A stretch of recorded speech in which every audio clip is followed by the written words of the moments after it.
Hello friend, बुद्धिज्ञान channel में आपका स्वागत है। दोस्तों, मैं आज आप लोग के बीच में बहुत ही महत्वपूर्ण टॉपिक लेकर आया हूँ। आज मैं आपको इस वीडियो में बताने वाला हूँ हमारे समाज में, हमारे आसपास में एक बहुत बड़ी समस्या है। समस्या है कि किसी व्यक्ति को गाली दे देना, किसी को अपमानित कर देना, या किसी को लात गुस्से से मार देना, किसी को थप्पड़ जड़ देना, या किसी के गोली मारने की धमकी देना, किसी को रेप करने की धमकी देना। तो इन सारी बातों को आज हम इस वीडियो में बहुत ही डिटेल से और बहुत ही आसानी से हम समझने वाले हैं, ताकि आप लोग इस वीडियो को सुनने के बाद अगर आपके साथ अगर ऐसा कोई अपराध होता है या आपके किसी भी परिवार के साथ अगर ऐसा अपराध होता है तो अपराधी को आप सजा दिला सकते हैं। आप अपराधी को उस कृत्य के लिए उसको जेल भेज सकते हैं। तो इन सारी बातों को हम बहुत ही साधारण शब्दों में और बहुत ही आसानी से समझने वाले हैं। तो आप लोग इस वीडियो के साथ जुड़े रहिएगा और वीडियो को अंत तक जरूर सुनिएगा। आगे बढ़ने से पहले एक बहुत ही महत्वपूर्ण बात बता दूं कि भारतीय दंड संहिता 1860 के धारा 319 से लेके धारा 338 तक मानव शरीर के ऊपर किसी भी तरीके का अगर चोट आता है तो उसके दंड के बारे में बताया गया है। मैंने धारा 319 से लेकर धारा 338 तक का वीडियो में पहले ही बना चुका हूं और अपने विधिज्ञान चैनल पे अपलोड कर चुका हूं।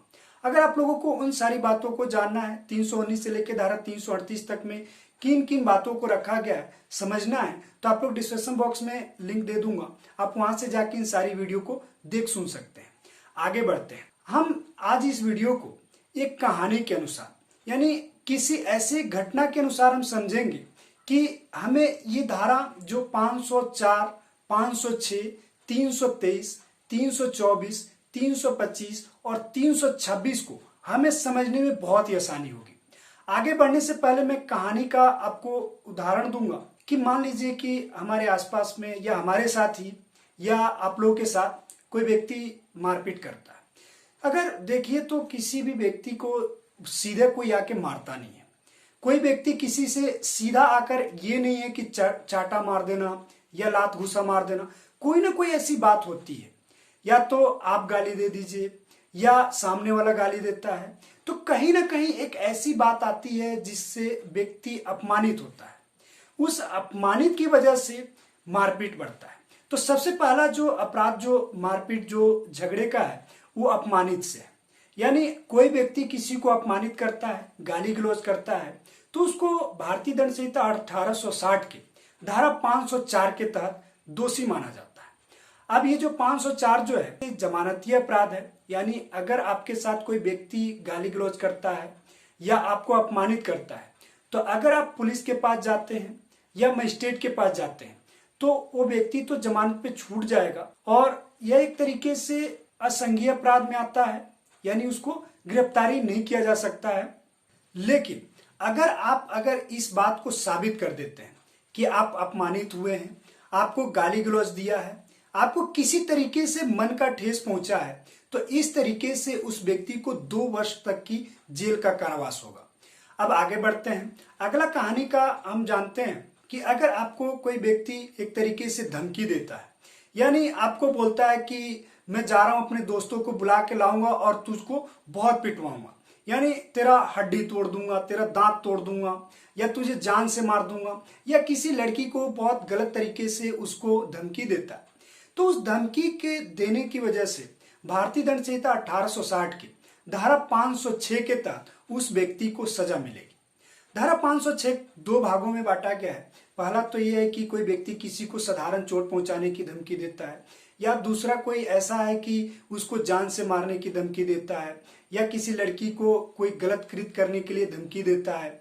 तो इस तरीके का बात जो होता है ना, उसमें धारा 506 के तहत अपराधी को सजा मिलता है। धारा 506 जो है जमानतीय अपराध है, यानी असंज्ञेय अपराध है। इसमें पुलिस जल्दी से एफआईआर दर्ज नहीं करती है।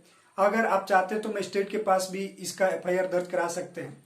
अगर व्यक्ति गिरफ्तार भी होता है या पुलिस बुलाती भी है तो उसको जमानत पे धारा 506 के तहत छोड़ देती है। लेकिन अगर आपने साबित कर दिया कि वो आपको जान से मारने की धमकी दे रहा था, या आपको साधारण चोट पहुंचाने के यानी थप्पड़ मारने की या गाली गलौज करने की ऐसा धमकी दे रहा था, तो उसको 2 वर्ष तक की सजा हो सकती है। अगर वो आपको मान लीजिए कि कहता है कि मैं आपको जान से मार दूंगा, यानी जान से मारने की यानी मृत्यु करने की अगर बोलता है, डेथ अगर बोलता है कि मैं डेथ कर दूंगा, तो इस तरीके के पनिशमेंट जो है उसको डेथ के ही मिलेंगे। यानी उसने अगर डेथ के लिए बोला है, उसने मृत्यु के लिए बोला है, आपको जान से मारने के लिए बोला है, तो जान से मारने वाले ही उसको धारा के तहत उसको पनिशमेंट मिलेगी। तो कहने का मतलब है कि जिस तरीके के अपराध का वो धमकी दे रहा है उसी तरीके के अपराध में उसको सजा मिलेगी। आगे बढ़ते हैं। अब मान लीजिए कि अगर आपका गाली गलौज हो गया, उसके बाद धमकी हो गई, अगर उस व्यक्ति ने आपको चाटा मार दिया, अगर उसने चाटा मार देता है या आपको लात घूंसे से मार देता है, तो धारा 323 के तहत वो दंडित होगा। धारा 323 का अगर कोई व्यक्ति अपराध करता है तो उसको 1 वर्ष की सजा और 1000 रुपये तक की जुर्माना हो सकती है। धारा 323 जो है यह एक तरीके से जमानतीय अपराध है और असंज्ञेय अपराध है, यानी पुलिस जल्दी से एफआईआर दर्ज नहीं करती है। अगर पुलिस एफआईआर दर्ज भी करती है तो आपको मजिस्ट्रेट के पास, यानी एक तरीके से एनसीआर दर्ज करती है, एफआईआर तो दर्ज करती नहीं है। धारा 323 में आपको तो सीआरपीसी 155 के 2 के तहत आपको मजिस्ट्रेट के पास जाना पड़ता है। मजिस्ट्रेट जब आदेश देती है तब जाके पुलिस उसमें जांच उच करती है। तो यानी कहने का मतलब है कि धारा 323 के तहत तो आपको मजिस्ट्रेट के पास जाना होगा। आगे बढ़ते हैं और देखते हैं कि अगर कोई व्यक्ति जैसे कि आपको कोई ऐसी खतरनाक हथियार से चोट पहुंचाता है, जैसे कि मान लीजिए कि किसी कुल्हाड़ी के जो पीछे का भाग होता है उससे आपके किसी बदन पे या आपके शरीर पे अगर चोट पहुंचाता है, या किसी भी धारदार हथियार से अगर आपको चोट पहुंचाता है, वो जो धार वाला जो चीज होता है वो आपको शरीर पे कटने का निशान नहीं आता, लेकिन उसके दूसरे तरीके से, यानी उसके उल्टे भाग से आपके शरीर पे चोट पहुंचाता है, तो इस तरीके के अपराध में भारतीय दंड संहिता 1860 के धारा 324 के तहत उसको दंड किया जाएगा, उसको पनिशमेंट दिया जाएगा। खतरनाक हथियार से अगर कोई व्यक्ति किसी को चोट पहुंचाता है तो इस तरीके के अपराध में पुलिस एफआईआर दर्ज करेगी और उस व्यक्ति को गिरफ्तार करेगी। यह एक तरीके से संज्ञेय अपराध में आता है, यानी कॉग्निजेबल ऑफेंस में आता है, जिसकी वजह से पुलिस को तत्काल एक्शन लेना होता है, उसको एफआईआर दर्ज करना होता है, उस व्यक्ति को गिरफ्तार करना होता है। तो अगर कोई भी व्यक्ति धारा 324 का अगर अपराध करता है, यानी कहने का मतलब है कि कोई व्यक्ति अगर खतरनाक हथियार से अगर साधारण चोट पहुंचाता है, यानी कटता पिटता नहीं है, तो इस तरीके के अपराध में धारा 324 के तहत दंडित किया जाता है। और उस व्यक्ति को अगर अपराध साबित हो जाता है तो 3 वर्ष तक का जेल का सजा हो सकता है।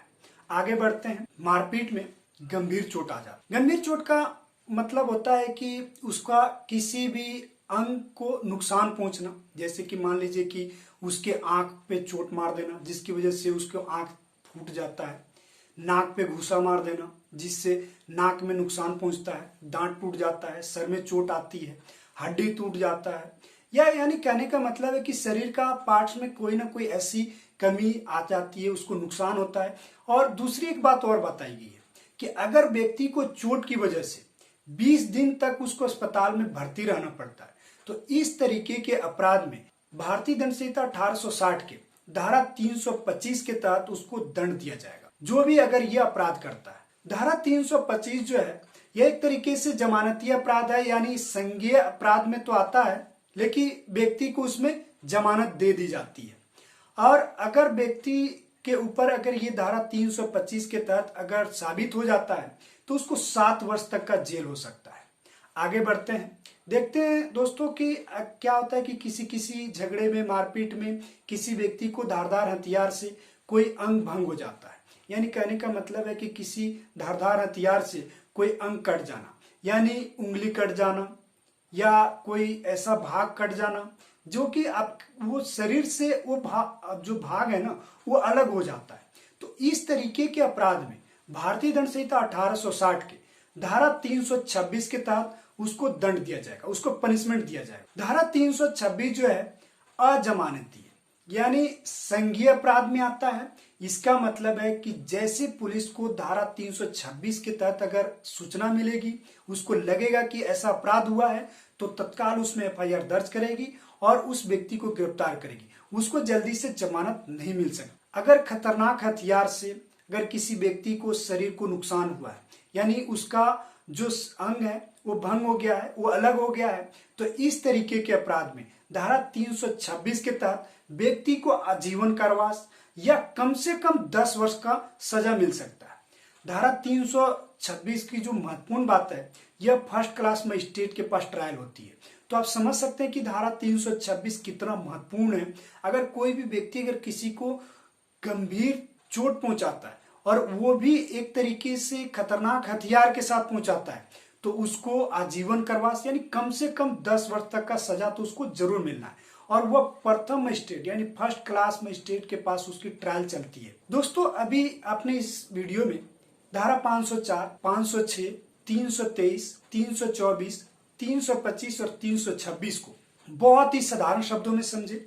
मुझे पूरा विश्वास है कि आपको मारपीट से जुड़े हुए इस अपराध को समझने में आसानी हुई होगी, और मुझे पूरा विश्वास है कि आप लोग इस वीडियो सुनने के बाद इस वीडियो को लाइक करोगे, अपने दोस्तों में, अपने परिवार में इस वीडियो को शेयर करोगे, ताकि हर कोई इस वीडियो को जानेगा, समझेगा। मैंने बहुत ही साधारण शब्दों में और बहुत ही अच्छे तरीके से मैंने समझाने की आप लोगों को कोशिश किया हूं, ताकि आप लोगों को किसी भी तरीके का अगर मारपीट होता है और उस मारपीट में किसी व्यक्ति को चोट आता है, तो आप लोग उस व्यक्ति को, उस अपराधी को सजा दिला सकते हो। तो मुझे पूरा विश्वास है कि आप लोग इस वीडियो को लाइक करोगे, शेयर करोगे, और अगर आप लोग इस वीडियो को पहली बार सुन रहे हैं तो विधि ज्ञान चैनल को सब्सक्राइब भी कर लेना। अगर आप लोग विधि ज्ञान चैनल को पहले ही सब्सक्राइब कर रखे हैं तो आपको बहुत बहुत धन्यवाद। मैं फिर से किसी नए टॉपिक पे बहुत जल्द मिलने वाला हूं। आपको मेरी इस वीडियो सुनने के लिए बहुत बहुत धन्यवाद। Thank you.